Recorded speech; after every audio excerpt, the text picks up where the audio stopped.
1000 രൂപയുടെ 18 മാസ തവണകളും സ്കീം 2-ൽ 2000 രൂപയുടെ 15 മാസ തവണകളുമാണുള്ളത്. ഓരോ മാസവും നറുക്കെടുപ്പ്. വിജയികൾ തുടർന്ന് പണമടയ്ക്കേണ്ടതില്ല.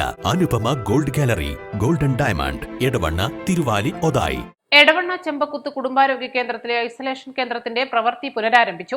കോവിഡ് കാലത്ത് മണ്ഡലത്തിൽ അനുവദിച്ച ഐസൊലേഷൻ കേന്ദ്രമായിരുന്നു എടവണ്ണയിലേത്. പണിതിട്ടും പണി തീരാതെ കാടുമൂടി നാശത്തിന്റെ വക്കിലായിരുന്നു ഇത്. കോവിഡ് കാലത്ത് ഓരോ നിയോജക മണ്ഡലത്തിലും ഓരോ ഐസൊലേഷൻ കേന്ദ്രം അനുവദിക്കുകയായിരുന്നു. ഏറനാട് നിയോജക മണ്ഡലത്തിൽ അനുവദിച്ച കേന്ദ്രമാണ് ചെമ്പക്കുത്ത് കുടുംബാരോഗ്യ കേന്ദ്രത്തിലുള്ളത്.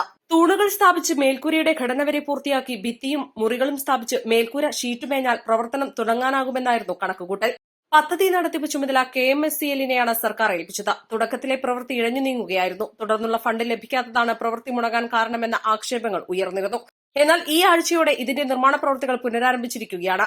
കാലതാമസമില്ലാതെ ഇതിന്റെ പണി പൂർത്തീകരിച്ച് പ്രവർത്തനം ആരംഭിക്കുമെന്നാണ് പ്രതീക്ഷിക്കുന്നത്. ജീവിതശൈലീ രോഗങ്ങൾ ഉൾപ്പെടെ നൂറുകണക്കിന് ആളുകൾ എത്തുന്ന ആശുപത്രിയിൽ ഇപ്പോൾ സ്ഥലപരിമിതിയിൽ വീർപ്പുമുട്ടുന്ന അവസ്ഥയിലാണ് രോഗികളും ജീവനക്കാരും. ആശുപത്രിയിൽ പഴയ കെട്ടിടം പൊളിച്ചുമാറ്റിയതും അസൌകര്യങ്ങൾക്ക് ആക്കം കൂട്ടി. ഐസൊലേഷൻ കേന്ദ്രം പണി പൂർത്തീകരിച്ച് പ്രവർത്തനം തുടങ്ങിയ സ്ഥലപരിമിതിക്ക് ഒരു പരിധിവരെ ആശ്വാസമാകും. East live, Edavanna.